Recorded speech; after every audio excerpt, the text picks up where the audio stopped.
Welcome to my first class on ode to a nightingale by John Keats. দেখো, আজকে আমাদের আলোচনার বিষয় জন কিটসের ওড টু এ নাইটিঙ্গেল। আমরা জানি যে জন কিটস ছিলেন একজন রোমান্টিক কবি, সুতরাং এটাকে একটা রোমান্টিক ওড বলা যেতে পারে। পাশাপাশি এটা একটা লিরিক পোয়েম। তাহলে এই ওড টু এ নাইটিঙ্গেল এর যে ক্যারেক্টার পেলাম আমরা তিনটে। প্রথমত এটা একটা ওড, দ্বিতীয়ত এটা হচ্ছে একটা রোমান্টিক পোয়েম, তৃতীয়ত হচ্ছে এটা একটা লিরিক পোয়েম। দেখো, কবিতা সম্পর্কে উইলিয়াম ওয়ার্ডসওয়ার্থ একটা কথা বলেছিলেন যে কবিতা কি। উইলিয়াম ওয়ার্ডসওয়ার্থের সংজ্ঞা অনুযায়ী বা উইলিয়াম ওয়ার্ডসওয়ার্থের মতে কবিতা হচ্ছে the spontaneous overflow of powerful feelings. অর্থাৎ উইলিয়াম ওয়ার্ডসওয়ার্থ বলেছিলেন যে কবিতা হচ্ছে একটা যে ফিলিংস, যে অনুভূতি, সেটা যখন পরিপূর্ণ হয়ে যায় এবং সেটা যখন লিখিত আকারে প্রকাশ পায় সেটাই হচ্ছে কবিতা। এটা আমরা মোটামুটি সবাই জানি। এবং এই ওড টু এ নাইটিঙ্গেল এই কবিতার মধ্যে এই উইলিয়াম ওয়ার্ডসওয়ার্থের এই ডেফিনেশনটা খুব প্রমিনেন্ট ভাবে দেখতে পাওয়া যায়। 2 নম্বর পয়েন্ট কি, জন মিল্টন নাইটিঙ্গেল সম্পর্কে তার লেখা যে কবিতা আই এল পেনসারেসো এখানে বলেছিলেন যে নাইটিঙ্গেল হচ্ছে মোস্ট মিউজিক্যাল এবং মোস্ট মেলানকলি। অর্থাৎ নাইটিঙ্গেল যতটা সুমধুর মিউজিক উৎপন্ন করতে পারে পাশাপাশি ততটাই বিষাদপূর্ণ একটা মিউজিক উৎপন্ন করতে পারে। ক্লিয়ার? তো মিল্টন নাইটিঙ্গেল সম্পর্কে বলেছিলেন most musical and most melancholy bird. মনে রাখবে, এগুলো এমসিকিউতে দিয়ে দেয়। এই দুটো জিনিসই আমরা জন কিটসের ওড টু এ নাইটিঙ্গেল এই লিরিক্যাল পোয়েমের মধ্যে বা এই ওডের মধ্যে প্রমিনেন্ট ভাবে দেখতে পারবো। দেখো, আমি জন কিটস সম্পর্কে যাচ্ছি না, কেন কি অলরেডি এই ভিডিওটা খুবই দীর্ঘায়িত হয়ে যাবে আমার মনে হচ্ছে। তো আমরা যখন নেক্সট পার্ট আলোচনা করব তখন জন কিটস সম্পর্কে আলোচনা করব। এরপরে এই কবিতার ব্যাকগ্রাউন্ড কি। দেখো, আমরা জানি যে জন কিটসের একজন বন্ধু ছিলেন যার নাম হচ্ছে ব্রাউন। তো তার মতে in the early month of 1820 সালের প্রথম দিকে John Keats was living with his friend Brown at Wentworth place. সেটা কোথায়? ওয়েন্টওর্থ প্লেসটা হচ্ছে হ্যামস্টেড। অর্থাৎ হ্যামস্টেডে জন কিটস তার বন্ধুর বাড়িতে বা তার বন্ধুর সাথে একবার ছিলেন। In April a nightingale built her nest in the garden. আর যখন জন কিটস তার বন্ধুর বাড়িতে ছিলেন তখন একটা নাইটিঙ্গেল পাখি কি করছিল না, নাইটিঙ্গেল পাখি, মাসটা হচ্ছে এপ্রিল মাস, তখন গাছে বাসা তৈরি করছিল। দেখো, আমরা জানি যে পাখিরা বাসা কখন তৈরি করে। পাখিরা বাসা তৈরি করে সাধারণত যখন তাদের ডিম পাড়ার সময় হয় তখন। John Keats felt tranquil and continual joy in its song. আর এই পাখিটা অর্থাৎ নাইটিঙ্গেল পাখিটা যখন গান গাইছিল তখন এই নাইটিঙ্গেল পাখিটা গাওয়া গানটা কি করেছিল, জন কিটসের মধ্যে একটা কন্টিনিউয়াল জয় এবং ট্র্যাঙ্কুয়াল জিনিসের সৃষ্টি করেছিল বা ট্র্যাঙ্কুয়াল এবং কন্টিনিউয়াল জয়ের সৃষ্টি করেছিল। And one morning sitting in a chair on the grass plot under a palm tree for 2 or 3 hours। John Keats সেই টাইমে, এখান থেকে বোঝা যাচ্ছে যে পাখিটা গান গাইছিল হচ্ছে সকালবেলায় বা তুমি বলতে পারো ডে লাইটের সময়। কেন কি, এখানে একটা ব্রেকফাস্টের কথা পাওয়া যায় বিভিন্ন রেফারেন্সে, যেখানে কিনা জন কিটস ব্রেকফাস্ট টেবিলে ওই পাম গাছের নিচে বসেছিল 2 থেকে 3 ঘন্টা এবং সেই সময় এই নাইটিঙ্গেল পাখিটা তার বাসা তৈরি করছিল এবং সেই সময় একটা গান গাইছিল। আর যে গানটা জন কিটসকে একটা অন্য অনুভূতিতে নিয়ে যায়। তারপরে জন কিটসের বন্ধুর কথা অনুযায়ী জন কিটস সেখান থেকে ফিরে আসে, অর্থাৎ সেই বাগান থেকে বাড়িতে ফিরে আসে এবং ফিরে এসে কবিতাটা লেখে। আবার এটাও বলা হয় অনেক জায়গায় যে জন কিটস যখন গানটা শুনছিল নাইটিঙ্গেল পাখির তখন সেই পাম গাছের নিচে বসে একটা কাগজে তিনি এই কবিতাটা লিখেছিলেন, যেটা পরবর্তীকালে তিনি রুমে এসে একটা বইয়ের নিচে রেখে দিয়েছিলেন। He composed a poem containing his poetic feelings about the song of the nightingale. কবি এই কবিতাটা লিখেছেন যে নাইটিঙ্গেল পাখির গান শুনে তার মনের মধ্যে যে অনুভূতির সৃষ্টি হয়েছিল সেটা প্রকাশ করেছে। ক্লিয়ার? এক কথায় বলা যেতে পারে জন কিটস হ্যামস্টেডে যখন তার বন্ধু ব্রাউনের বাড়িতে ছিলেন সেই সময় ব্রেকফাস্টের সময় পাম গাছের নিচে, অর্থাৎ গার্ডেনে যে পাম গাছ ছিল সেই পাম গাছের নিচে 2 থেকে 3 ঘন্টা বসেছিলেন এবং সেই সময় ওই পাম গাছে, এখানে যদিও বলা আছে বিচ এন্ড গ্রিন, অর্থাৎ বিচ যে গাছগুলো ছিল, বিচ হচ্ছে ওয়ান টাইপ অফ ট্রি, ওই গাছে নাইটিঙ্গেল পাখি কি করছিল না বাসা তৈরি করছিল এবং বাসা তৈরি করার সময় পাখিটা নিজের আপন মনে গান গাইছিল। যে গানটা কবির মনে যতটা আনন্দের সৃষ্টি করেছিল ঠিক ততটাই দুঃখের সৃষ্টি করেছিল। এই গান শুনে নাইটিঙ্গেলের এই গান শুনে কবি কি করেছিলেন না তার যে ফিলিংস সেটা একটা পাতাতে লিখে রেখেছিলেন এবং যেটা পরবর্তীকালে ওড টু এ নাইটিঙ্গেল হিসেবে প্রকাশিত হয়। এরপরে চলে আসি পাবলিকেশন। দেখো, ওড টু এ নাইটিঙ্গেল এটা প্রথম পাবলিশড হয়েছিল 1819 সালের জুলাই মাসে এবং যে জায়গায় পাবলিশড হয়েছিল সেই গ্রন্থটার নাম হচ্ছে annals of the fine arts. পরবর্তীকালে এটা 1820 খ্রিস্টাব্দে এটা পাবলিশড হয়েছিল এবং যে গ্রন্থে পাবলিশড হয়েছিল সেটার নাম হচ্ছে Lamia Isabella the Eve of Saint Agnes and other poems. Clear? দুটো জিনিসই মনে রাখবে, এটা কোশ্চেনের মাঝে মাঝে দিয়ে দেয় যে অ্যানালস অফ ফাইন আর্টস এটাতে ওড টু এ নাইটিঙ্গেল কখন পাবলিশড হয়েছিল। তার উত্তর হচ্ছে 1819 সালের জুলাই মাসে। আবার একটা দিয়ে দেয় যে সেকেন্ড টাইম কখন পাবলিশড হয়েছিল এবং কোথায় পাবলিশড হয়েছিল। সেকেন্ড টাইম পাবলিশড হয়েছিল এটা 1820 খ্রিস্টাব্দে এবং যে গ্রন্থে পাবলিশড হয়েছিল তার নাম হচ্ছে Lamia Isabella the Eve of Saint Agnes and other poems. Clear? Next চলো দেখো ওড টু এ নাইটেঙ্গেল, এটা তুমি যখন পড়বে এর পাশাপাশি জন কিটসের লেখা আরো 3টে ওড আছে, সেগুলো তুমি একটু পড়ার চেষ্টা করবে বা তার থিমগুলো একটু জানার চেষ্টা করবে। দেখো ফোর অফ কিটস, একটা হচ্ছে ওড টু এ নাইটেঙ্গেল, আর একটা হচ্ছে ode on a Grecian urn, third হচ্ছে ওড অন মেলানকলি এবং ফোর্থ হচ্ছে টু আটাম। এই যে 4টে ওড আছে এগুলো পুরোপুরি বলা যেতে পারে একই রকম ভাবে লেখা, অর্থাৎ এর মধ্যে যে থট প্রসেস, যে থট স্ট্রেন, সেটা পুরোপুরি ভাবে একই রকম বলা যেতে পারে। They were all written in 1819। এই সমস্ত ওড গুলোই অর্থাৎ এই 4টে কবিতাই লেখা হয়েছিল 1819 খ্রিস্টাব্দে। এখানে একটা কথা বলে রাখি, 1818 খ্রিস্টাব্দে জন কিটসের ভাই মারা গিয়েছিলেন, যার নাম হচ্ছে টম কিটস। এটা যদিও আমরা ওড টু এ নাইটেঙ্গেল তার রেফারেন্স পাবো। The same train of thought runs through them all. এই যে 4টে কবিতার কথা বললাম, ode to a nightingale, ode on a Grecian urn, ode on melancholy and to autumn, এই 4টে কবিতার মধ্যেই কিন্তু কিটসের যে ফিলোসফি, কিটসের যে চিন্তা ভাবনা প্রায় একই রকম এবং সেটা প্রকাশিত হয়েছে। সাধারণত ইট মে বি সেড, এটা বলা হয়ে থাকে দ্যাট যে this ode sum of Keats philosophy. এই যে 4টে ওড আছে এই 4টে ওডই জন কিটসের একই রকম ফিলোসফিকে প্রকাশ করে। ক্লিয়ার? দেখো আমাদের যেটা কবিতা সেটা হচ্ছে ওড টু এ নাইটেঙ্গেল। এই কবিতার কি পয়েন্ট কি? এর কি পয়েন্ট হচ্ছে আমরা প্রথমেই জানি যে নাইটেঙ্গেল হচ্ছে একটা পাখির নাম, যেটাকে আমরা বাংলায় বলে থাকি বুলবুল বলে থাকে, অনেকে আবার কোকিল বলে থাকি। তো তুমি যেটা খুশি বলতে পারো, কেন কি বুলবুলের গানও হচ্ছে খুব মিষ্টি এবং কোকিলের গানও হচ্ছে খুব মিষ্টি। তো তুমি নাইটেঙ্গেল হিসাবে বুলবুলিও বলতে পারো বা কোকিলও বলতে পারো। কেন কি দেখো বুলবুলি এবং কোকিল এটা শুধু আমাদের বাংলাতেই সীমাবদ্ধ বা ইন্ডিয়ান কালচারই সীমাবদ্ধ, কিন্তু আউট অফ ইন্ডিয়ান কালচার যদি ফরেনে চলে যাও তো সেখানে দেখা যাবে যে কোকিল বা বুলবুলি এদের কেউ চেনে না। তো এমন একটা পাখি নিতে হবে বা এমন একটা পাখির নাম নিতে হবে যেটা সবাইকার কাছে পরিচিত হবে বা পরিচিত পাবে। তো জন কিট সেই জন্য এখানে নাইটেঙ্গেল কথাটা ইউজ করেছেন।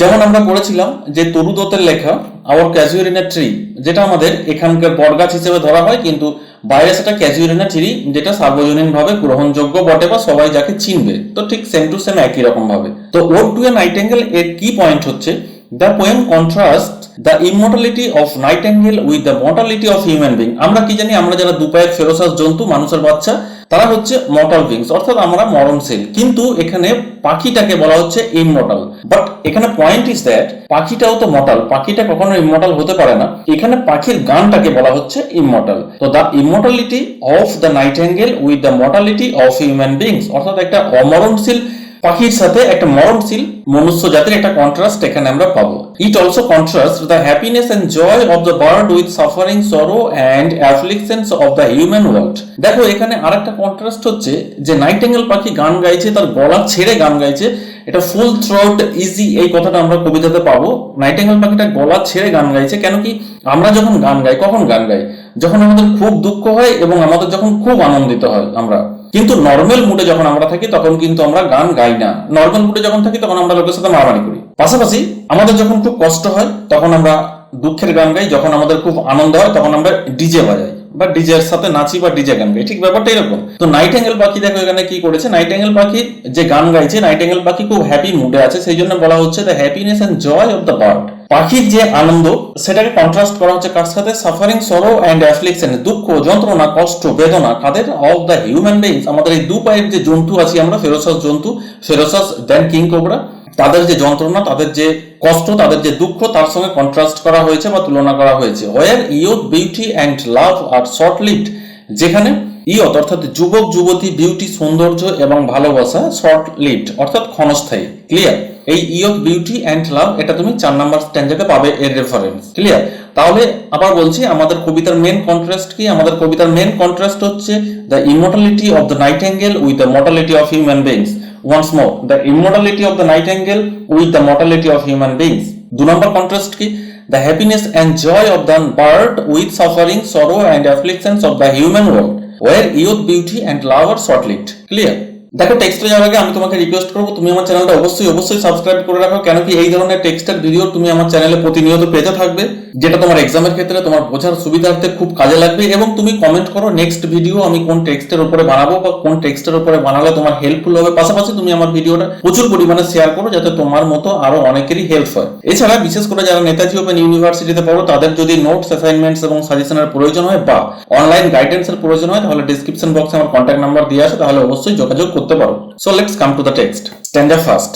দেখো প্রত্যেকটা স্ট্যান্ডায় আজকে আলোচনা করব জন কিটসের যে উড টু এ নাইটিঙ্গেল আছে, সেখানে টোটাল 8টা স্ট্যান্ডা আছে। আমরা জাস্ট আজকে 4টে স্ট্যান্ডা আলোচনা করব এবং নেক্সট ভিডিওতে আমি বাকি 4টে স্ট্যান্ডা ডিসকাস করে দেবো। তো প্রত্যেকটা স্ট্যান্ডাতে যাওয়ার আগে তুমি যেটা করবে সেটা হচ্ছে স্ট্যান্ডার এক্সপ্লানেশনটা বা মেন থিমটা তুমি বুঝে নেবে, তাহলে অবশ্যই তোমার টেক্সটটা বুঝতে খুব সহজ হবে। কেন কি আমি তোমার কাছে এটাই আশা করবো যে তুমি আমার ভিডিওটা শেষ পর্যন্ত দেখবে এবং প্রত্যেকটা টেক্সট তোমার রক্তের সাথে মিশে যেতে হবে। তাহলে প্রথম স্ট্যান্ডার যে এক্সপ্লানেশন বা কি থিম বলা যেতে পারে সেটা কি?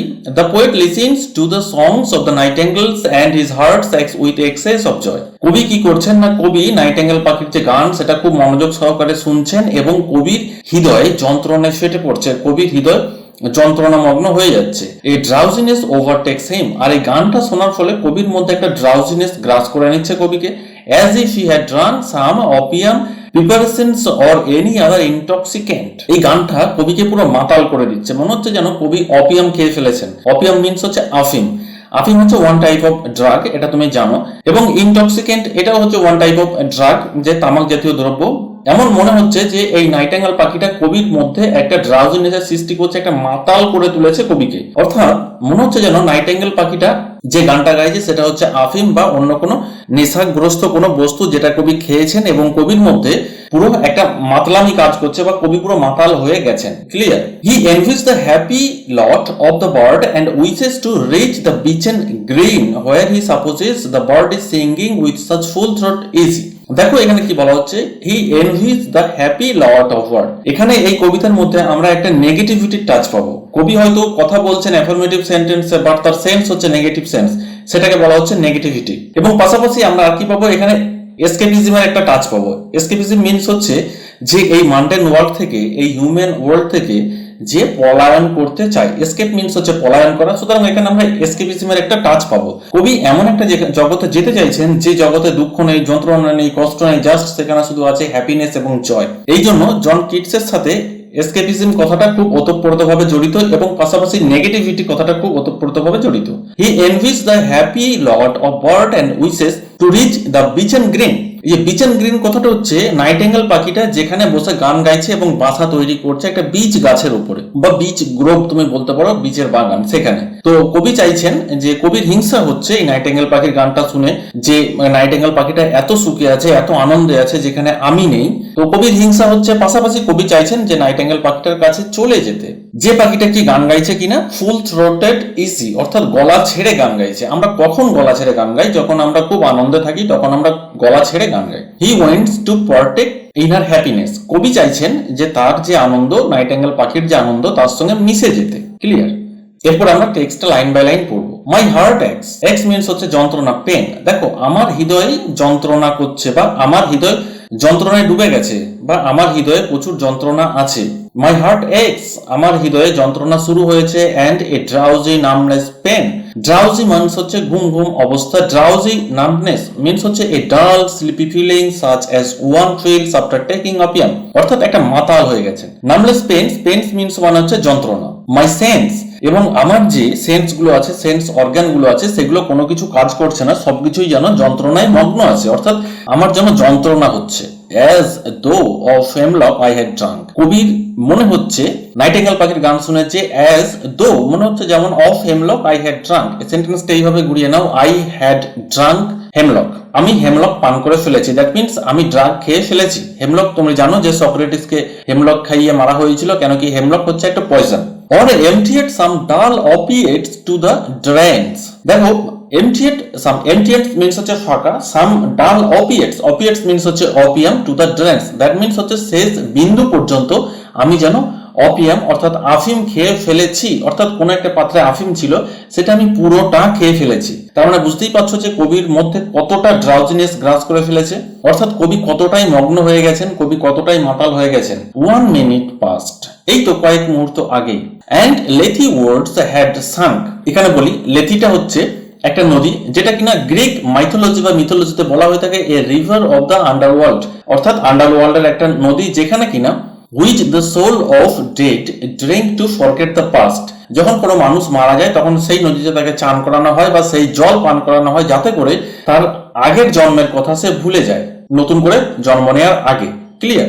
তো লেথি মিন্স যেটা পরিষ্কার বোঝা যাচ্ছে যে একটা হচ্ছে ফরগেটফুল রিভার এক কথায়। তো উনি বলছেন লেথি উডস হ্যাড সাঙ্ক, মনে হচ্ছে যেন আমি লেথিতে ডুব দিয়েছি বা লেথিতে চান করে উঠে এসেছি বা লেথির জল পান করেছি, কেন কি আমি সবকিছু ভুলে গেছি আমার অতীতে কি ঘটেছে, যেটা কয়েক মুহূর্ত আগেও তো আমার মনে ছিল। সুতরাং এখানে দেখো নাইটেঙ্গেল পাখির গানটার সঙ্গে তুলনা করা হচ্ছে কাকে, হেমলককে তুলনা করা হচ্ছে, অপিয়েটকে তুলনা করা হচ্ছে এবং লেথিকে তুলনা করা হচ্ছে। কেন কি নাইটেঙ্গেল পাখির গানটা এতটাই সুমিষ্ট, এতটাই সুমধুর যে নাইটেঙ্গেল পাখি কি করছে যে তার গানটা দিয়ে কবিকে পুরো মাতাল করে তুলছে, কবির অতীত ভুলিয়ে দিচ্ছে। It is no through envy of thy happy lot, এটা নয় যে তুমি যে এত হ্যাপি আছো তার জন্য আমার হিংসা হচ্ছে, কিন্তু এর নেগেটিভ সেন্স হচ্ছে কবি ঈর্ষান্বিত হচ্ছেন এই নাইটেঙ্গেল পাখির গান শুনে। Clear? Next, but being two happy in দাই হ্যাপিনেস, কিন্তু আমি প্রচন্ড হ্যাপি ইন দাই হ্যাপিনেস, তুমি এত হ্যাপি আছো তোমার হ্যাপিনেস দেখে আমি প্রচন্ড হ্যাপি। দ্যাট দাও lighted winked dried of the trace, এই যে জানতে হবে তোমাকে ড্রাইড কথাটা কি। দেখো ড্রাইড হচ্ছে according to ancient mythology there were a number of inferior deities dwelling in groves, caves, spring, rivers and forest. Deities means হচ্ছে বিভিন্ন ধরনের দেবদেবীর কথা, যারা কিনা গ্রোভসের দেবদেবীর কথা, গ্রোভসের দেবীকে, কেভসের দেবীকে, স্প্রিং এর দেবীকে, রিভার্সের দেবীকে এবং ফরেস্টের দেবীকে। গ্রিক মিথোলজিতে বা অ্যানসিয়েন্ট মিথোলজিতে এরকম বেশ কিছু দেবদেবীর পরিচয় পাওয়া যায়। এখানে দেখা যাচ্ছে of this deities naiads lived in rivers, অর্থাৎ নায়াডস হচ্ছে রিভারের দেবী, ওরাইডস হচ্ছে পাহাড়ের দেবী, অ্যান্ড ড্রাইডস হচ্ছে ট্রি বা ফরেস্টের দেবী। সুতরাং এখানে ড্রাইডের কথা বলা হচ্ছে dryad of the trees because it lived among the trees. ড্রাইডকে কেন ফরেস্টের দেবী বলা হয়, কেন কি ড্রাইড যেহেতু ফরেস্টে বাস করে সুতরাং বা ফরেস্টের দেবী, সেই কারণে ওকে বলা হচ্ছে ড্রাইডকে ফরেস্টের দেবী। কিন্তু এখানে ড্রাইডের সঙ্গে তুলনা করা হয়েছে nightingale. Here nightingale is called dryad, কেন? Of the trees because it lived among trees, যেহেতু যে বনদেবী হয় তিনি কি করেন, তিনি জঙ্গলে বাস করেন, পাশাপাশি নাইটেঙ্গেল কোথায় বাস করছেন, নাইটেঙ্গেলও জঙ্গলে বাস করছেন, সেই জন্য এখানে বনদেবীর সাথে নাইটেঙ্গেলের তুলনা করা হয়েছে। তারপরে কি বলা হচ্ছে লাইটেড উইং, নাইটেঙ্গেলের যে পাখি সেটা খুব লাইট, কেন? Because it is capable of flying without much effort, অর্থাৎ নাইটেঙ্গেল পাখি যখন ওড়ে বা উড়তে থাকে তখন তাকে কোনো রকম কোনো পরিশ্রম করতে হয় না, অর্থাৎ উইদাউট এফোর্ট ছাড়াই সে সহজে উঠতে পারে। ক্লিয়ার? তাহলে এটা পরিষ্কার। দ্যাট দাও light wind dried of trees, তুমি কি না তুমি হচ্ছে লাইট উইন্ড মানে হচ্ছে fly swiftly from tree two tree, তুমি ফরেস্ট থেকে একটা গাছ থেকে আরেকটা গাছে খুব সহজে উড়ে যেতে পারো এবং তুমি হচ্ছে জঙ্গলের বা ফরেস্টের বা গাছের দেবী। এখানে জন কিটস নাইটেঙ্গেল পাখিকে ড্রাইডের সঙ্গে তুলনা করা হচ্ছে যে উনি বলছেন যে নাইটেঙ্গেল হচ্ছে বনদেবী। ইন সাম মেলোডিয়াস প্লট, দেখো প্লট মিন্স হচ্ছে আমরা জানি গ্রাউন্ড, সুতরাং গ্রাউন্ড কখনো মেলোডিয়াস হতে পারে না। মেলোডিয়াস মানে হচ্ছে ফুল অফ সুইট মিউজিক, কখনো প্লট মিউজিক্যাল বা মিউজিকে পরিপূর্ণ হতে পারে না। কেন এখানে তাহলে মেলোডিয়াস প্লট বলা হচ্ছে, কেন কি ওই যে প্লটটা আছে সেটা কিসে পরিপূর্ণ? বিচ এন্ড গ্রিন, অর্থাৎ প্লটটা পুরোপুরি ভাবে বিচ এন্ড গ্রিনে পরিপূর্ণ এবং বিচ এন্ড গ্রিনে কে আছে না নাইটেঙ্গেল পার্ট আছে এবং নাইটেঙ্গেল পাখি প্রচুর পরিমাণে সুমিষ্ট গান গাইছে এবং যে গানটার ফলে কি করছে না পুরো প্লটটা সুমধুর করে তুলছে, সেই জন্য বলা হচ্ছে melodious plot of beech and green. And shadows numberless, আর ওখানে কি আছে প্রচুর পরিমাণে তোমার শ্যাডো আছে, কেন কি বিচ এন্ড গ্রিন পুরো লতাপাতায় পরিপূর্ণ, অর্থাৎ একদম পুরো সবুজে ভর্তি ঢাকা, সেই জন্য বলা হচ্ছে নাম্বারলেস, অসংখ্য শ্যাডোজ আছে। সিঙ্গেস্ট অফ সামার, এবার নাইটেঙ্গেল পাখিকে কি বলা হচ্ছে? সিঙ্গেস্ট অফ সামার, কেন কি sings merrily as one would do in the summer season, একমাত্র সামার সিজনেই যেহেতু নাইটেঙ্গেল পাখি গান গায় সেই জন্য বলা হচ্ছে singest of summer. In full throated ease, এবং নাইটেঙ্গেল পাখি কি করছে না সে গলা ছেড়ে গান গাইছে। ক্লিয়ার? তাহলে এখানে আমরা কি দেখলাম যে নাইটেঙ্গেল পাখিকে তুলনা করা হয়েছে কার সাথে না বনদেবীর সাথে, আর কার সাথে? সিঙ্গেস্ট অফ সামার, অর্থাৎ গ্রীষ্মের একজন সিঙ্গার হিসেবে। ক্লিয়ার? নেক্সট দেখো স্ট্যান্ডার্ড 2 প্রথমে বলি এখানে যে ওয়াইন গুলো আছে এই ওয়াইন এর দিকে একদম লোভ দিও না। The poet longs for a draught of cool wine. কবির মনে বিরাট ইচ্ছা যে ওনার এক পেগ চাই, 60 ml ওনার চাই। আমরা জানি যে জন কিটসের 60 ml না হলে ওনার পেন থেকে খুব ভালো কিছু বেরোতো না, তো ওনার 60 ml খুব জরুরি ছিল ওয়াইনের। আর আমাদের এখানকার মতো তো ওখানে তোমার চুল্লু পাওয়া যায় না, তো ওখানে কবি যেটা খান সেটা তুমি শুনলে হয়তো চমকেই যাবে। The poet longs for a draught of cool wine. কবির কি চাই? ড্রট মিন্স হচ্ছে এক চুমুক বা এক ঢোক। ওনার একটু কুল ওয়াইন চাই, যেটা কিনা has been cooled by being buried for a long time in the deep dark earth. যে ওয়াইনটা মাটির নিচে দীর্ঘদিন ধরে রাখা ছিল, অর্থাৎ আমরা জানি যে ওয়াইন থেকে যে সমস্ত ওয়াইন গুলো হয় সেগুলো কিভাবে হয় না, দীর্ঘদিন ধরে ওয়াইনকে বা তোমার হচ্ছে আঙ্গুরকে মাটির নিচে রাখা হয় এবং সেগুলো পচানো হয়। তো যে আঙ্গুর বা যে ওয়াইন মাটির নিচে যত বেশি দিন থাকে তার দাম তত বেশি। সাধারণত এই সমস্ত ওয়াইনগুলো তৈরি করতে টাইম লেগে যায় নিয়ারলি 10 ইয়ার্স। সেই জন্য এই ওয়াইন, যেটাকে রেড ওয়াইন বলা হয় বা যেটাকে ব্লু ওয়াইন বলা হয়, সেগুলো হচ্ছে পৃথিবীর মধ্যে সব থেকে দামি এবং সেগুলো একমাত্র পাওয়া যায় ফ্রান্সে। আমরা জানি ফ্রান্সের ওয়াইন হচ্ছে পৃথিবী বিখ্যাত, যে ফ্রান্সের মতো এত ভালো ওয়াইন বা এত দামি ওয়াইন আর কোথাও পাওয়া যায় না। সেই কারণে কবিরও ইচ্ছা, he longs for the precious wines made in south France. এই সাউথ ফ্রান্স জায়গাটা হচ্ছে এই ওয়াইনের জন্য খুব ফেমাস। কবিরও ইচ্ছা যে সেই সাউথ ফ্রান্সের তৈরি ওয়াইন কবির চাই, wine which reminds him of the Roman goddess. আর এই ওয়াইনটা আবার কবিকে রোমান গডেসের কথা মনে করিয়ে দিচ্ছে। রোমান গডেসটার নাম কি না Flora, and the festivities in her honour. এবং সেই ফ্লোরার সম্মানে যে সমস্ত উৎসব হতো সেই উৎসবের কথাও মনে করিয়ে দিচ্ছে। Under the effect of such wine the poet will escape from this world into the happy world of the nightingale. এরপরে দেখো স্ট্যানজা 2 তে মেন কথা হচ্ছে যে কবি এই ওয়াইনকে আশ্রয় করে বা ওয়াইনের উপর ভর করে এই যন্ত্রণাদায়ক জগৎ থেকে একটা হ্যাপিয়েস্ট জগতে চলে যেতে চাইছেন, যেটা কিনা created by nightingale. Clear? Next এরপরে চলে আসি text line by line. O for a draught of vintage. Vintage means হচ্ছে ওয়াইন বা ভাইন, অর্থাৎ আঙ্গুর থেকে যে মদ হয়। O for a draught of vintage. আচ্ছা, যদি এক ঢোক সে আঙ্গুরের তৈরি মদই না হতো তাহলে কতটাই ভালো হতো। That had been cooled a long age. এরপরে উনি বর্ণনা দিচ্ছেন যে শুধু যে কোনো রকমের মদ হলেই হবে না, বাংলা হলেই হবে না, চুল্লু হলে হবে না, শুধু ফরেন লিকার হলে হবে না, তার উপর ক্লারিফিকেশন দিচ্ছেন উনি যে আমার চাই সেই ধরনের ওয়াইন যেটা কিনা that has been cooled a long age in the deep delved earth. delved means হচ্ছে ডাগ, অর্থাৎ যেটা পোতা ছিল, গর্ত করে আবার রাখা ছিল। যে ওয়াইনটা কিনা দীর্ঘদিন ধরে মাটির নিচে গর্ত করে রাখা ছিল, আমার সেরকম একটা ওয়াইন চাই। Testing on Flora. আবার সেই ওয়াইনটা যাইতাই ওয়াইন হলে হবে না, সেখানে আবার ফ্লোরার টেস্ট থাকতে হবে। দ্যাট মিন্স আমরা জানি ফ্লোরা কে না, ফ্লোরা হচ্ছে goddess of flower and spring.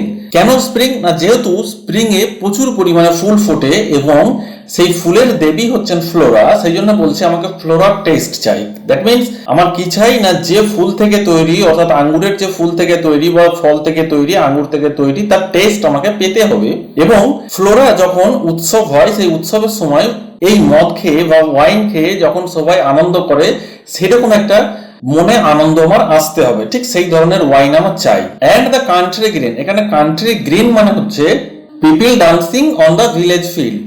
যারা কিনা উৎসবের সময়, এই ফ্লোরার যখন উৎসব হয় তখন যারা নাচে তাদের কথা বলা হচ্ছে country green. Dance and provencal song. এই যে ডান্স নৃত্য করে কারা না, কান্ট্রি গ্রিন, অর্থাৎ কান্ট্রির যে সমস্ত পিপলরা আছে কান্ট্রি সাইডে। And provencal song, that means Provence এই জায়গাটা হচ্ছে a southern district of France famous for wine, অর্থাৎ ফ্রান্সের একটা সাউদার্ন ডিস্ট্রিক্ট যেটা কিনা ফেমাস হচ্ছে তোমার দামি দামি মদের জন্য। তো সেখানে এই উৎসবের সময় যে গান গাওয়া হয়, ঠিক আমাকে সেরকম ফিলিংস হতে হবে। And sunburnt mirth. Sunburnt mirth মানে হচ্ছে people becoming sunburnt from dancing in the sun. এই যে ফ্লোরার যখন উৎসব হয় তখন ওখানকার লোকগুলো ডান্স করতে করতে যেমন কি হয় সানবার্ন হয়ে যায়, ঠিক সেরকম একটা অনুভূতি আমার হতে হবে এবং আমি সেরকম হতে চাইছি। O for a beaker full of the warm South. কি বলছে? ও for a beaker. Beaker means আমরা জানি যে গবলেট, অর্থাৎ এক ঢোক। ফুল অফ ওয়ার্ম সাউথ, এই সাউথ মিন্স হচ্ছে ফ্রান্সের যে ফেমাস ডিস্ট্রিক্ট যেটা হচ্ছে ওয়াইনের জন্য বিখ্যাত, উনি সাউথের সেই ডিস্ট্রিক্টের কথা বলছেন যে যদি সেই ডিস্ট্রিক্টের আমি এক ঢোক ওয়াইন পেতাম। তাহলে এখানে দেখা যাচ্ছে যে স্ট্যাঞ্জা 2 তে কবি সাধারণত ওয়াইনকে আশ্রয় করে উনি এই পার্থিব জগৎ থেকে চলে যেতে চাইছেন একটা happiest world created by the nightingale. এরপর ওয়াইনটা কিরকম হবে তার বর্ণনা দিচ্ছেন যে ওয়াইনটা অবশ্যই খুব এক্সপেন্সিভ হতে হবে। কিরকম এক্সপেন্সিভ না, যে ওয়াইনটা মাটির নিচে দীর্ঘকাল যাবত রাখা ছিল এবং যে ওয়াইনটা খেলে আমি ফ্লোরার টেস্ট পাবো, এবং ফ্লোরার যখন উৎসব হয় তখন কান্ট্রি গ্রিনরা যেরকম করে, অর্থাৎ ছোটখাটো বা খুব কম দামের বা খুব নিম্নমানের ওয়াইন খেয়ে তো আর ওই ফ্লোরার উৎসব হয় না, সুতরাং আমার সেরকম ওয়াইন চাই এবং সেটা আমার জাস্ট 60 ml এক ঢোক, এর বিকার দ্যাট মিনস 60 ml বা এক ঢোক বলা যেতে পারে বা 90 ml, এর বেশি কিন্তু নয়, এটুকু হলেই আমার চলবে। Clear? Next, full of the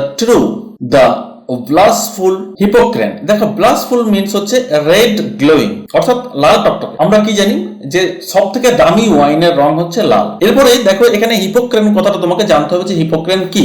দেখতেই পাচ্ছ যে যেটা তোমাকে আমি বলছিলাম যে ব্লাসফুল দ্যাট মিন্স রেড ওয়াইন যেটা হবে। দেখো ছবিটা এখানে দেখো, রেড ওয়াইন। এই দেখো গ্লাসে ঢালা হচ্ছে, এখানে যে বাবেলস গুলো উঠছে এটা তুমি দেখে রাখো, এটা তোমার নেক্সট লাইনে কাজে লাগবে। যেটা বলছিলাম হিপোক্রেন, হিপোক্রেন কি in Greek mythology it is the name of a fountain on Mount Helicon. যে মাউন্ট হেলিকানের একটা ফাউন্টেনের নাম হচ্ছে হিপোক্রেন, অর্থাৎ ফাউন্টেন মিন্স হচ্ছে ঝর্ণা, যেখানে কিনা কে বাস করে না, মিউজ বাস করে। মিউজ মানে কি আমরা কি জানি যে মিউজ মনে হচ্ছে আমাদের বাংলায় যেটা বলা হচ্ছে সরস্বতী, বিদ্যার অধিষ্ঠাত্রী দেবী হচ্ছেন সরস্বতী, যেটা ইংলিশের ক্ষেত্রে বলা হচ্ছে মিউজ।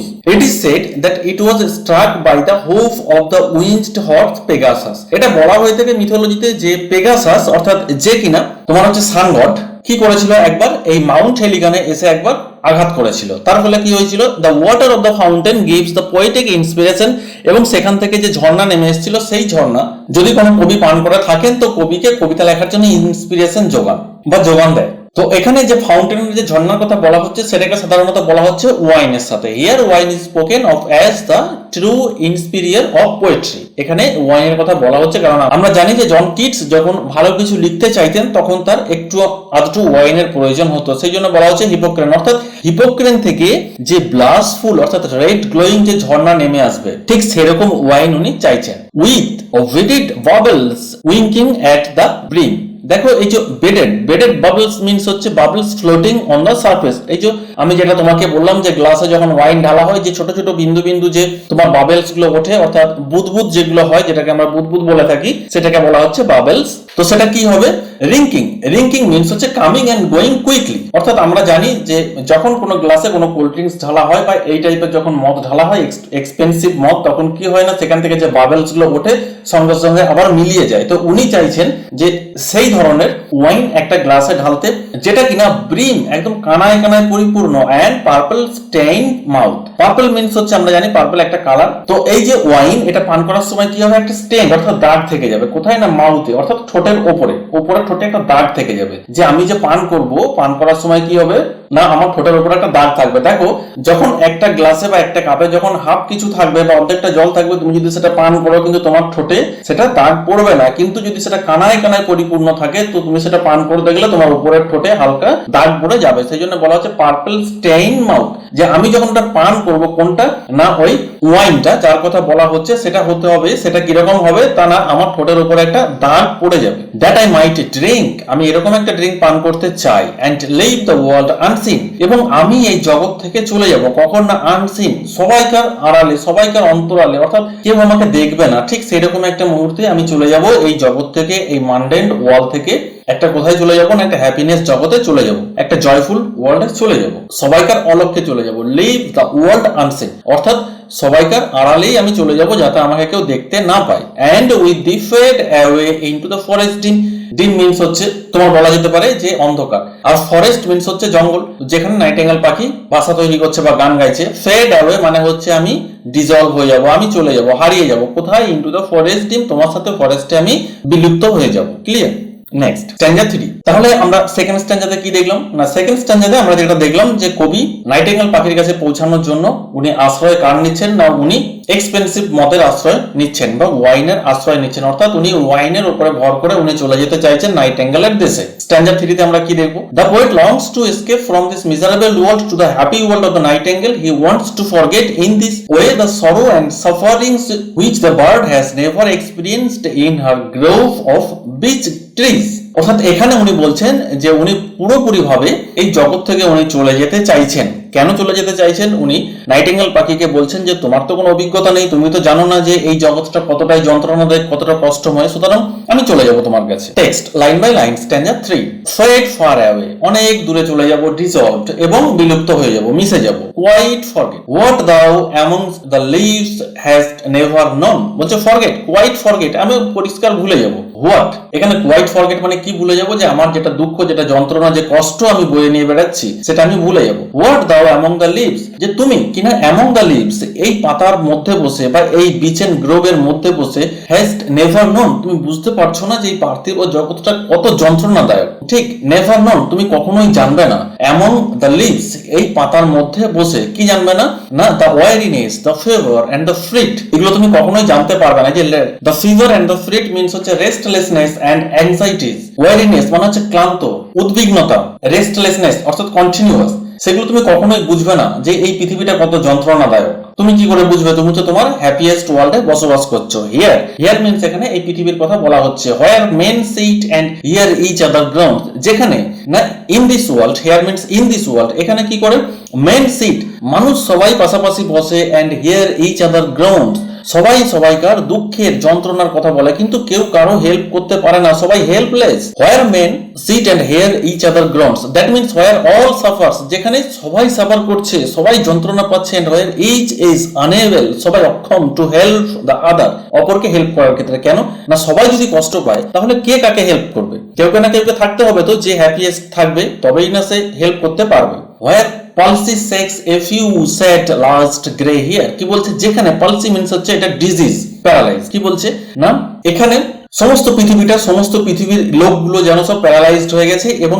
এ ফিউ, যেখানে পালসি অর্থাৎ একটা মারণ ডিজিজ বা মারণ রোগ, যেটা কিনা সেক্স এ ফিউ, সেক্স মানে ঝরিয়ে দেওয়া, কিছু লোককে ঝরিয়ে দিচ্ছে, sad and last grey hairs, এবং বৃদ্ধ যারা আছে তারাও তাদেরও ঝরিয়ে দিচ্ছে, দ্যাট মিনস তাদেরও মৃত্যু ঘর নিতে বাধ্য করছে বা তাদেরও মৃত্যুবরণ করতে বাধ্য করছে।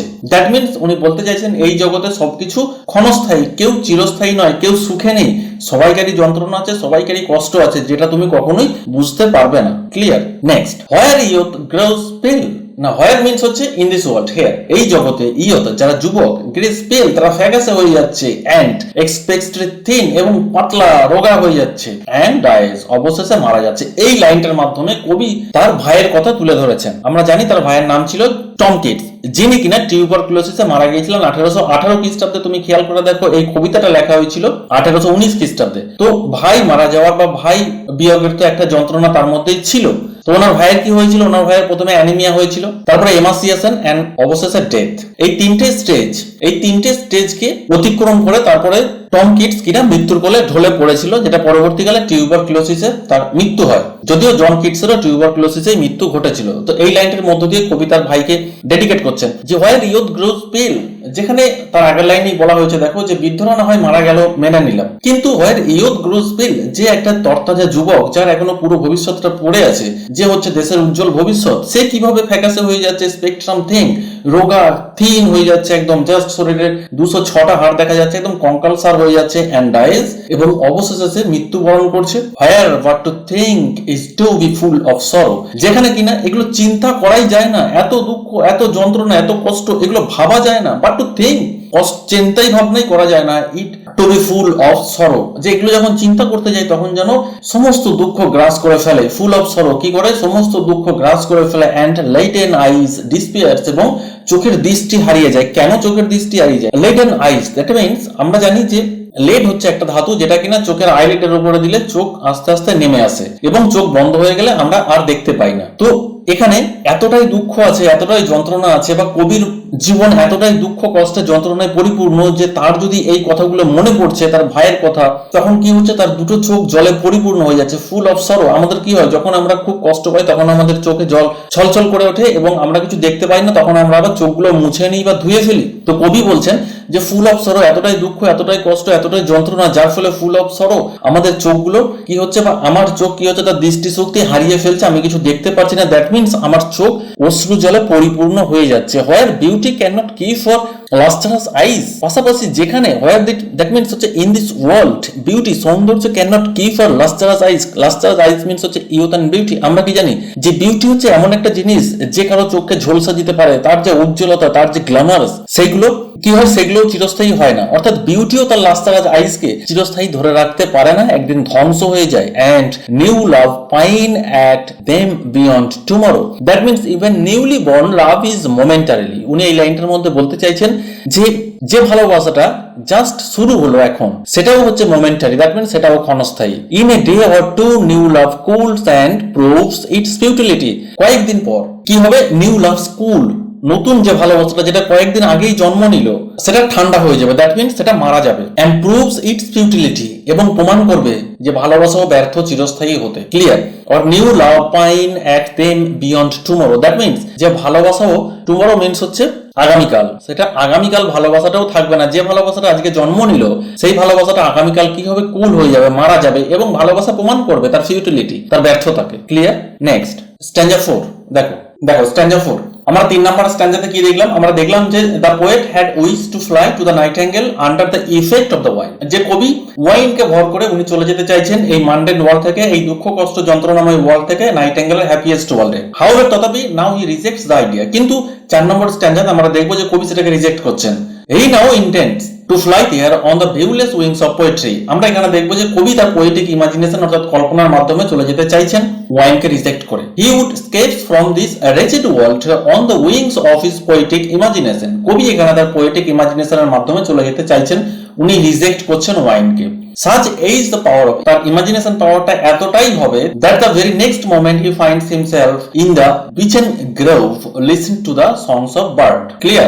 Next stanza 4 line by line. away দরকার নেই, রিজেক্টেড, দ্যাট মিনস এখানে away কবি রিজেক্ট করছেন কাকে না, ওয়াইনকে। এতক্ষণ যে ওয়াইনের প্রশংসা উনি করছিলেন, for I will fly to thee, আমি তোমার কাছে তো যাব, কিন্তু not charioted by বাচাস and his parts, এখানে বাচাস মিন্স হচ্ছে, দেখো এই ছবিতে তুমি দেখতে পাচ্ছ যে দুজন যে মোটা সোটা লোকটাকে ধরে আছে, উনি হচ্ছেন ওয়াইনের দেবতা, যাকে বলা হচ্ছে বাচাস, and his parts, that means ওনার যে সাঙ্গ পাঙ্গরা আছেন, দ্যাট মিনস উনি যার উপরে, যে রথের উপরে উনি চেপে যান। এখানে পার্টস মিনস হচ্ছে, দেখো ওনার যে রথ আছে, যে রথটাকে টানছে কে, দুটো পশুতে টানছে, সেটাকে বলা হচ্ছে পার্টস, অর্থাৎ লিও পার্টের কথা তুমি এখানে বলতে পারো। তো উনি কি বলছেন যে আমি তো তোমার কাছে যাবই, for I will fly to the, আমি তো তোমার কাছে যাবই, কিন্তু নট চ্যারিয়টেড, কিন্তু তোমার সেই চ্যারিয়টে করে আমি যাব না, তোমার সেই রথে করে আমি যাব না। কার রথে? By the Bacchus and his pards, সেই যে ওয়াইনের যে গড অর্থাৎ বাচাস অ্যান্ড তার যে লিওপার্ড আছে, যে তার রথকে টেনে নিয়ে যায়, সেই রথে চড়ে আমি কিন্তু যাব না। But on the viewless wings of poesy, কিন্তু আমি কিসে করে যাব? The viewless wings of poesy, that means imagination. কিসের ইমাজিনেশন? অফ পোয়েট্রি, অর্থাৎ কবিতা লেখার যে ইমাজিনেশন, যে কল্পনা, সেই কল্পনার ডানায় আমি ভর করে চলে যাব। আমরা জানি যে কল্পনা হচ্ছে এমন একটা পাওয়ারফুল জিনিস, যেটা তুমি এট দ্যাট মোমেন্ট আলোর গতিবেগের থেকেও যেটা 100 গুণ দ্রুত গতিতে ছড়ায় বা দ্রুত গতি যার, সেটা তুমি ধরে নাও যে এরকম একটা ব্যাপার যে তুমি এখানে বসে কল্পনা করছো তুমি ইংল্যান্ডে পৌঁছে গেছো, দেখো তুমি এখনই পৌঁছে যাবে, জাস্ট একটা সেকেন্ডের কয়েক ন্যানো মিলি সেকেন্ড তুমি বলতে পারো। তো সেটাই বলছে the viewless wings of Poaceae, আমি এমন একটা কল্পনার ডানায় ভর করে যাব যেটা চোখে দেখা যাবে না। দো দ্য ডাল ব্রেন পারপ্লেক্সেস অ্যান্ড রেটার্ডস, তো উনি বলছেন যদিও আমার যেটা ব্রেন সেটা পারপ্লেক্স, দ্যাট মিনস সেটা অসার হয়ে গেছে, রেটার্ডস কোনো কিছু কল্পনা করতে পারছে না, আনপ্রোডাক্টিভ হয়ে গেছে, অলরেডি উইথ দি, তারপরে দেখো উনি বলছেন এই তো আমি চলে এসেছি। তার মানে কবির কল্পনা কতটা পাওয়ারফুল। দেখো এতক্ষণ উনি বলছিলেন যে আমি কিছু চিন্তা ভাবনা করতে পারছি না, কিভাবে যাব, আমার ব্রেন আনপ্রোডাক্টিভ হয়ে গেছে। তারপরে উনি বলছেন অলরেডি উইথ দি, আমি তোমার সাথেই আছি। দেখো টেন্ডার ইজ নাইট, দেখো এখানে বোঝা যাচ্ছে যে ধীরে ধীরে রাত হয়ে গেছে, কিন্তু এখানে রাত হয়নি, কবি কল্পনা করছেন যে রাত হয়ে গেছে। টেন্ডার মিন্স হচ্ছে ইয়ং, অর্থাৎ রাতটা হচ্ছে ইয়ং। রাতটা কেন ইয়ং? যেহেতু রাত জাস্ট শুরু হচ্ছে, অর্থাৎ সন্ধে শুরু হচ্ছে বা সন্ধে হয়ে গেছে, ঠিক এরকম পর্যায়ে বলা হচ্ছে টেন্ডার ইজ নাইট, অর্থাৎ রাতটা খুবই ইয়ং বা খুব সফট বলা যেতে পারে, বা এই শুরু হচ্ছে রাতটা। And haply the queen moon is on her throne, অর্থাৎ আমরা জানি যে কুইন মুন যিনি কিনা স্লেইন, উনি কি করছেন খুব আনন্দ সহকারে, খুব হ্যাপিলি, হ্যাপিলি মিন্স হচ্ছে হ্যাপিলি উনি ওনার রথে চড়ে, থ্রোন রথে চড়ে বা সিংহাসনে চড়ে উনি উঠেছেন। Clustered around by all her starry fays means হচ্ছে পরি, এবং এই কুইন মুনের চারিপাশে তার যে পরীরা আছে সেগুলো কি করছে, সবাই ক্লাস্টার্ড তাকে ঘিরে ধরে আছে, নাচ করছে। বাট হিয়ার, কিন্তু এই পৃথিবীতে, দেয়ার ইজ নো লাইট, কিন্তু কোনো লাইটই আসেনি। যদিও মন উঠে গেছে, যদিও কুইন মুন উঠে গেছে, স্লেইন উঠে গেছে, তথাপি আমি দেখতে পাচ্ছি উঠে গেছে, তথাপি তার যে আলো, তার যে ঝলকানি সেটা পৃথিবীতে এসে পৌঁছায়নি। কেন পৌঁছায়নি? সেভ, সেটা আটকে দিচ্ছে কে? What from heaven is with the breezes blown, that means is with the breezes blown. দেখো এখানে ব্রিজ মিন্স হচ্ছে আমরা জানি যে মৃদুমন্দ বাতাস, ব্লোন মানে বয়ে যাচ্ছে, সুতরাং মৃদুমন্দ বাতাস বয়ে যাচ্ছে, যার ফলে কি হচ্ছে গাছগুলো নড়াচড়া করছে। এবং আমরা জানি যে এটা একটা বাগান, কিসের না, বিচেন গ্রোভ। এবং যদি সেখানে বাগান হয় তো সেখানে প্রচুর লতা পাতা থাকবে, ঢাকা থাকবে। তো যখন ব্রিজ বা মৃদুমন্দ বাতাস বয়ে যাচ্ছে তখন গাছগুলো নড়াচড়া করছে, এবং চাঁদের যে লাইট সেটা অবশ্যই পৃথিবীতে আসবে না, সেটা বাধা প্রাপ্ত হচ্ছে কার দ্বারাই না, ডেন্স বিচেন গ্রোভের দ্বারাই, অর্থাৎ গভীর বিচেন জঙ্গলের দ্বারাই বা গভীর বিচেন বাগানের দ্বারাই, ফরেস্টের দ্বারাই সেটা কিন্তু বাধা প্রাপ্ত হচ্ছে। কে না, হচ্ছে চাঁদের যে আলো। ক্লিয়ার? সেই জন্য বলা হচ্ছে save from heaven. Heaven means হচ্ছে এখানে যেখান থেকে তোমার চাঁদ উঠেছে এবং যেখান থেকে চাঁদের আলো আসছে সেটা বাধা প্রাপ্ত হচ্ছে কার দ্বারাই না, এই বিচেন গ্রোভের দ্বারাই। থ্রো ভার্ডারাস গ্লুমস, এখানে ভার্ডারাস গ্লুমস মিন্স হচ্ছে ডার্কনেস। কেন ডার্কনেস? কেন কি darkness? Due to the thick leaves of the forest trees, অর্থাৎ এই যে ফরেস্ট ট্রিজ যার লিভস গুলো খুবই থিক, খুব ঘন, সেটার জন্য একটা অন্ধকার ক্রিয়েট হচ্ছে থ্রু ভার্ডারাস গ্লুমস। গ্লুমস মিন্স হচ্ছে আমরা জানি যে অন্ধকারাচ্ছন্ন, and winding mossy ways. Mossy ways means হচ্ছে opening through the moss cover trees and their branches. আমরা জানি যে সমস্ত গাছ খুব পুরনো হয় সেই সমস্ত গাছের ডালপালাগুলো শ্যাওলাতে পরিপূর্ণ হয়ে যায়, মসে ঢাকা হয়ে যায়। আর উইন্ডিং মিন্স হচ্ছে জিগজ্যাগ, অর্থাৎ নট স্ট্রেট। গাছের কি হয় না, গাছের যে ডালপালা সেগুলো তো কখনো সহজ সরল হবে না, সোজা হবে না, স্ট্রেট হবে না, সেগুলো জিগজ্যাগ টাইপের হবে। তো জিগজ্যাগ টাইপের হলে তো কি হবে, যেহেতু প্রথমত তুমি ধরে নাও যে গাছের ডালগুলো হচ্ছে জিগজ্যাগ টাইপের এবং সেখানে বাতাস বইছে এবং সেখানে বিচেন গ্রিনের একটা থিকনেস আছে, তো চাঁদের যে লাইট সেটা কিন্তু সোজাসুজি পৃথিবীতে এসে পড়তে পারছে না, মাঝে মাঝে বাধা প্রাপ্ত হচ্ছে এবং একে বেঁকে এসে পড়ছে। সেই জন্য বলা হচ্ছে জিগজ্যাগ মসি ওয়েজ। ক্লিয়ার এই পর্যন্ত? আশা করি স্ট্যান্ডার্ড 4 পর্যন্ত তোমার কোনো রকম কোনো অসুবিধা নেই। যদি তোমার কোনো রকম কোনো ডাউট থেকে থাকে কোনো লাইনে কোনো ওয়ার্ডে, তাহলে অবশ্যই তুমি আমাকে কমেন্ট বক্সে কমেন্ট করে জানাবে। আমি আমার নেক্সট ভিডিওতে সেটা তোমার ডাউট ক্লিয়ার করার চেষ্টা করব। Thank you.